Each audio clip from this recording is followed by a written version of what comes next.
শুভ সকাল আমার প্রিয় বন্ধুরা, কেমন আছো সবাই? আশা করছি সকলে অনেক বেশি ভালো আছো। আমরাও না বেশ ভালো আছি।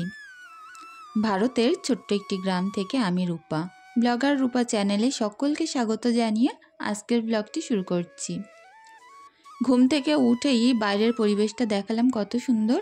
প্রথমে মেয়েকে পড়িয়ে সুন্দর করে গুছিয়ে গাছিয়ে টিফিন তৈরি করে ওকে স্কুলে পাঠালাম। এখন যেহেতু পরীক্ষা, তো প্রত্যেক দিন বইটাকে সুন্দর করে একবার ভোরবেলা উঠে আর একবার রিভাইজ দিয়ে তারপরে কিন্তু ওকে স্কুলে পাঠাই। তো পরীক্ষাটা শেষ হলে আমার একটুখানি চাপ কমবে, এখন প্রচুর চাপের মধ্যে আছি। তারপরেও চেষ্টা করছি তোমাদের সঙ্গে ভিডিওগুলো শেয়ার করতে। কি বলো তো, ও তো স্কুলে চলে যায়, তারপর টুকটুক করে ভিডিও শ্যুট করি, কাজ করি। তবে কি জানো তো, এডিট করাটা আর হয়ে ওঠে না। এডিট করার টাইমে গিয়েই তো সিমরানকে নিয়ে আবার বই নিয়ে বসাতে হয়। আর দেখবে যে কোনো কাজ করতে গিয়ে অন্যদিকে মন কান দিলে কিন্তু হয় না। তো সেই কারণেই আর কি, তবুও চেষ্টা করছি প্রত্যেক দিন ভিডিও দেওয়ার জন্য। তো এদিকে দেখো, সকাল সকাল খুব সুন্দর একদম নিস্তব্ধ পরিবেশে চলে এসেছি বাসন মাজতে। পুকুর পাড় মানেই অনেকটা শান্তশিষ্ট একটা পরিবেশ, আর যেখানে আসলে মনটা শিথিয়ে যায়। সকাল সকাল না কাজের একটা আলাদা রকম এনার্জি জোগানো যায় এখান থেকে। তো সেই কারণে আর কি, তো প্রত্যেকটা বাসন খুব সুন্দর করে ছাই দিয়ে আমি মেজে নিচ্ছি। আর বাসনগুলো যেহেতু স্টিলের আছে বেশিরভাগ, তো ছাই দিয়ে মাজলে বেশ দারুণ চকচক করে। আর এই যে নতুন কড়াটা নিয়েছিলাম, এটার ভিতরটা একদম পুরো ঘষে মেজে চকচকে করে নেব। দেখবে কড়া জিনিসটা যদি চকচক করে রান্না করতে কিন্তু বেশ ভালো লাগে, আর যদি কালো কুসকুস করে কেমন জানি লাগে। তো সেই কারণে আর কি একটু একটু করে ছাই নিচ্ছি আর ঘষে ঘষে ভিতরটা পুরো পরিষ্কার করে নিচ্ছি।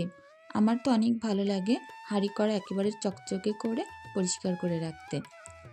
আর তলাটায় যেহেতু প্রচুর কালি, ওই কারণে অনেকক্ষণ যাবত ধরে একটুখানি আমি ছুপে ছুপে মেজে নেব। তো যাই হোক, রোদ্দুরও চলে আসছে আস্তে আস্তে। ভোর থেকে উঠে কাজগুলো শুরু করলেও তবুও শেষ করতে করতে ওই রোদ্দুর চলে আসছে। আর এই যে গরমের সময় গায়ে রোদ্দুর লাগা মানে কতটা কষ্ট, বুঝতে পারছো? তো যাই হোক, আবারও মেঘলা মেঘলা হয়ে গেছে।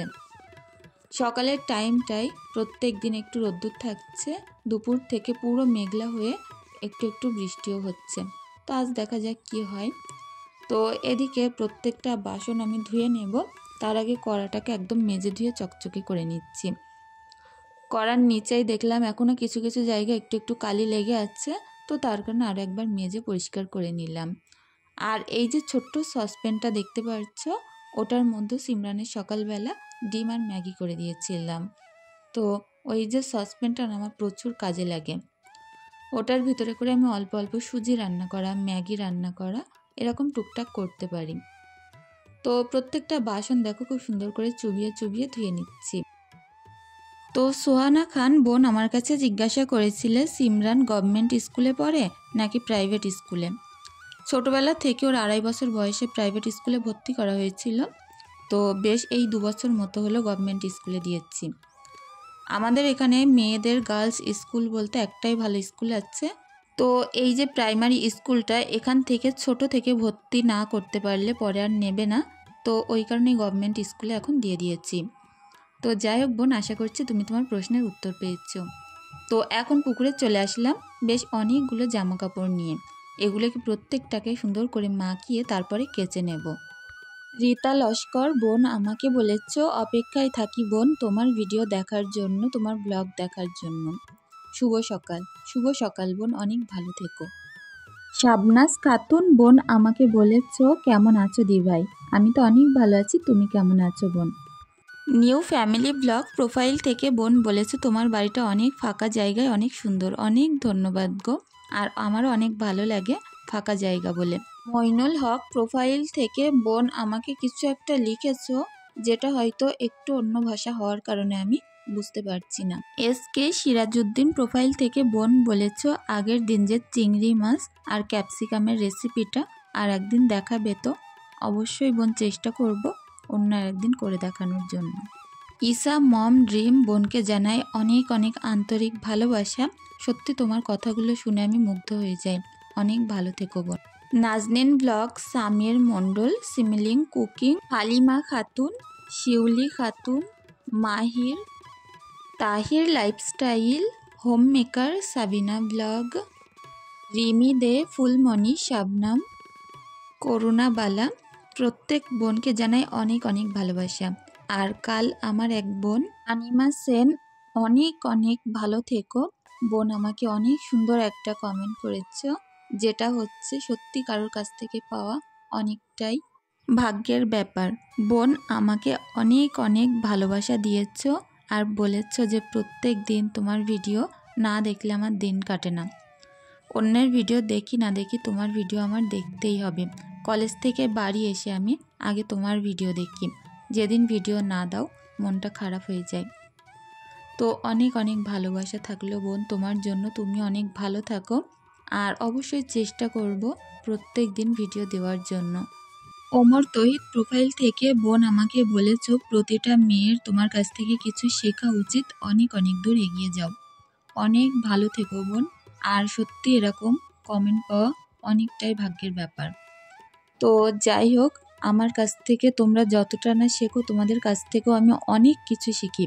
কারণ প্রত্যেক দিন যে টুকিটাকি ভুলগুলো হয় তোমরা যে ধরিয়ে দাও আর এত সুন্দর সুন্দর কমেন্ট করো, সত্যি না তার থেকে অনেক কিছু আমি শিখতে পারি। অনেক ভালো থেকো। কাল এক বোন আমাকে অনেক সুন্দর একটা কমেন্ট করেছিলে, যে বলেছ বাড়ির চারিদিকটা যদি তুমি একটু মাটি দিয়ে নিতে পারো আর সামনে একটা গেট করে নাও আরও ভালো হবে, অনেক সুন্দর লাগবে। তো আমিও না সেই রকমই ভেবেছি, চারিদিকটা একটু মাটি দিয়ে একটু বেড়া দিয়ে ঘিরে নেব আর তারপরে একটা গেট লাগিয়ে নেব। এমনিতেও একটা গেট আমাদের ছোটোখাটো করে গ্রিন একটা করাই আছে সামনের জন্য, তো ভাবছি সেটাকেই কেটে একেবারে সামনে লাগিয়ে নেব। তো অনেক ভালো থেকো, এরকম সুন্দর সুন্দর টিপস দেওয়ার জন্য ধন্যবাদ। তো এদিকে আমি বাইরের কাজ সেরেছি, ওই ঘরটাকে সুন্দর করে গুছিয়েছি আর তারপরে চলে এসেছি পাশের ঘরে। তো এই ঘরটা গোছাতে আমার অনেক বেশি ভালো লাগে, কারণ কি বলতো, এই ঘরে হয়তো আহামরি দামি কোনো ফার্নিচার নেই, তবুও যাই আছে আমাদের গরিবানা মতে একটু সুন্দর করে গুছিয়ে রাখার চেষ্টা করি। আর গোছানোর পরে না ঘরের লুকটাই পুরো চেঞ্জ হয়ে যায়। তো প্রত্যেক দিন ভোর থেকে চলতে থাকে আমার এরকম কাজকর্ম, আর 1 ঘন্টার মধ্যে চেষ্টা করি ঘরের কাজ বাইরের কাজ সারতে, আর 1 ঘন্টার মধ্যে রান্না সারতে। তারপরে বাদবাকি টাইমটা আমি যাতে আমার বাচ্চাদের পেছনে দিতে পারি। ঈশা তো এখন অনেকটাই ছোট, ওর পেছনে প্রচুর সময় দিতে হয়। আর তা বাদেও এখন থেকে একটু একটু ওকে পড়ানোর অভ্যাস শুরু করছি। তো সেই কারণে সিমরানকে তো গুছিয়ে গেছি, স্কুলে পাঠিয়ে দিয়েছি, ওর বই খাতাগুলোর কী অবস্থা দেখো। আর ছোটোবেলা থেকেই বই খাতার জিনিসটা এলোমেলো হয়ে থাকা আমার খুব একটা পছন্দ হয় না। আমি যখন বিয়ের আগে নিজে পড়তাম, আমার নিজের টেবিলে কখনো বই খাতা আমি এলোমেলো করে রাখতাম না। যে মুহূর্তে পড়া হয়ে যেত সেই মুহূর্তে গুছিয়েই উঠতাম। আর যখন আমার বাচ্চারা এমন ছড়িয়ে ছিটিয়ে রাখে খুব খারাপ লাগে। তো এই ঘরটায় ঈশা বসে লিখছিল আর ওই ঘরটায় সিমরান ওলটপালট করে রেখে গেছে, তো সবটা এখন গুছিয়ে নিচ্ছি। এই ঘরের খাটপত্রগুলো তো আগেই গুছিয়ে নিয়েছে, এখন মেঝেটা ঝাড়ু দিয়ে পরিপাটি করে নেব। আর প্রত্যেক দিন রাতে যে এত নোংরা করে ঘরবাড়ি, সে আর কি বলি। কোনো কোনো দিন গুছিয়ে ঝাড়ু দিয়ে শোয়া হয় আর কোনো কোনো দিন আর পেরে উঠি না। তো এডিট করতে করতে প্রচুর রাত হয়ে যায়, তখন আর হয়ে ওঠে না। তো সেই কারণে সকালবেলা যখন ঝাড়ু দেই না, এক গাদা গাদা ময়লা বার হয়। তো আমি ভাবি প্রত্যেক দিন এত ঝাড়ু দেওয়া মোছার পরেও এত ধুলো কোথা থেকে বার হয়। তো দেখো পাশের ঘরে চলে এসেছি, আর এই ঘরটা গোছানোর পরে কত সুন্দর লাগছে দেখো। এ ঘরে কিন্তু আহামরি দামি কোনো ফার্নিচার নেই, তারপরে ওই যতটুকু আছে সবটাই পরিপাটি করে রাখার চেষ্টা করি। আর এই যে টেবিলটা দেখতে পাচ্ছ, ওটা ছিল আমার গ্যাস রাখা টেবিল। তো প্রথমে তো অনেক দিন আমি গ্যাস রেখেওছি, রান্না করেছি, আর যখন গ্যাসের আমার ওখানে জায়গা করে দিয়েছে তখন ওটাকে নিয়ে ঘরে চলে এসেছি। ওর ভিতরে সিমরানের যত রকমের বই খাতা রং পেন্সিল টুকিটাকি একটা বাচ্চার যা প্রয়োজন হয় পড়াশুনো করতে সব কিছুই ওই লাল টেবিলে থাকে। তো ঈশা এদিকে সিঁড়ির ওপরে বসে বসে খেলা করছিল আর আমি আমার কাজগুলোকে সেরে নিচ্ছিলাম। তো যাই হোক, এখন ওকে আবার সুন্দর করে ব্রাশ করাতে হবে, তারপরে কিছু খেতে দিতে হবে। এই কাজগুলো শেষ করে তারপরেই দেব। কি জানো তো, ঘরের এই বাসি কাজগুলো পড়ে থাকতে চাটা খেতে আমার একদম ভালো লাগে না। মনে হয় আগে এগুলোকে শেষ করব, তারপরে চা খেতে বসবো একদম সুন্দর পরিপাটি ঘরে। পরিপাটি সংসারের খুব শখ, তাই ওই যে ভোর 4:30টার সময় উঠেই লেগে পড়ি, যাতে করে এখন তো সিমরানের পরীক্ষা, ওর পড়াটরাগুলো কমপ্লিট করিয়ে একেবারে স্কুলে পাঠিয়ে ভোর থেকেই কাজগুলো শুরু করে দিই। তাহলে প্রত্যেকটা কাজ যেমন আমার টাইমে হয়ে যায়, ঠিক তেমন পরিপাটি হয়ে যায়, আর কোনো কাজে আর কষ্ট হয় না। সকাল সকাল কাজ করার কিন্তু মজাই আলাদা। এখনও পর্যন্ত বাইরের দিকে ভালোভাবে রোদ্দুর ফুটেনি, আর তার মধ্যে আমি কাজগুলো টুকটুক করে নিচ্ছিলাম। আর এখন দেখো উনুনটাকে একটু সুন্দর করে লেপে নিচ্ছি। একটু আলো মাটি ভিজিয়ে রেখেছিলাম, সেটা দিয়েই উনুনটা লেপে দিচ্ছি। আর লেপার পরে দেখতে পাবে যে উনুনটা কত সুন্দর চকচক করছে। এমনি যদি পুকুর থেকে বোত কাদা আনা হয়, উনুনটা দেখতে ভালো লাগে না লেপলে। এর মাঝে আমি একটুখানি আলু সিদ্ধ ভাত করে নিয়েছিলাম, এখন এটা দিয়ে ঈশাকে ভাত খাইয়ে দিচ্ছি, আর সিমরানও খাচ্ছে ওদিকে বসে। তো সিমরান তো স্কুল থেকে চলে এসেছিল, পরীক্ষা হচ্ছে তখন খুব একটা বেশি সময় লাগছে না। তো তারপরে চলে এসেছি এখন রান্না করতে, আর 1 ঘন্টাও লাগবে না আমার রান্নাটা সারতে। তো আজকে একদম অল্প অল্প খুব সিম্পল রান্না করব। তো যেহেতু ইদানিং করে কদিন চিংড়ি মাছ খাওয়া হয়েছে, তো পেটের একটুখানি সমস্যা হয়েছে বাচ্চাদের, তো তার কারণে আজকে ভাবছি কাঁচকলা দিয়ে ডাল দিয়ে ঘন্ট করব, আর ওই পাশে একটুখানি অন্য কিছু করে নেব। তো এখানে জিরে ফোড়ন দিয়ে তারপরে পেঁয়াজটা সুন্দর করে ভাজা ভাজা করে কলা আলুটা চাপিয়ে দিয়েছি। আর এত পরিমাণে হাওয়া হচ্ছে যে উল্টোপাল্টা হাওয়া হচ্ছে, পাইপ দিয়ে ঢুকে পুরো মুখ দিয়ে বেরোচ্ছে। তো যাই হোক, এই গরমে উনুনে রান্না করতে প্রচুর কষ্ট, তারপরেও চেষ্টা করি উনুনে রান্না করতে, আর সকাল সকালই করে নেওয়ার জন্য। সকাল সকাল রান্নাবান্নাগুলো সেরে নিতে পারলে না খুব একটা গরমে কষ্ট হয় না, তা নয় দুপুরের টাইমে প্রচুর কষ্ট হয়। আর আমি যেহেতু এই সংসারের কাজ তারপরে রান্না বান্না সবটাই সেরে রেখে দোকানে চলে যাব, ওই কারণে সকাল সকাল সব কিছু করে নিচ্ছি। ওদিকে লাল শাক সিদ্ধ বসিয়েছি আলু দিয়ে, আর এদিকে কাঁচকলার ডালটা সুন্দর করে ঘন্ট করে নিয়েছি। তো এটা সিদ্ধ হওয়ার পরেই আমি নুন হলুদ অ্যাড করছি, আর এটাকে সুন্দরভাবে ঘুটে নিয়ে এখন এর মধ্যে ঝোল দিয়ে দেব। আর দেখো ডালের কিন্তু কোনো চিহ্নই পাওয়া যাচ্ছে না, এত সুন্দর ঘুটে গেছে। তো একটু লঙ্কার গুঁড়ো আর নুন হলুদ দিয়েছি, দিয়ে পুরো শুকনো শুকনো করে নিয়েছি। এখন ঝোল দিয়ে দেব।